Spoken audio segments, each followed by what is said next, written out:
शांत हो श्री गुरुदत्ता, मम चित्ता शमवियाता।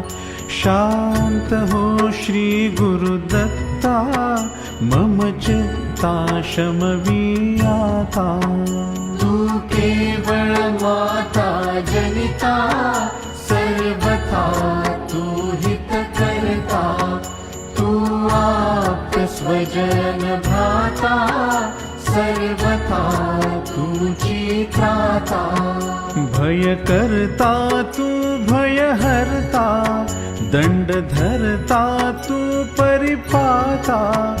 तुझ वाचुनी नादुजी वार्ता, तू आता आश्रय दत्ता।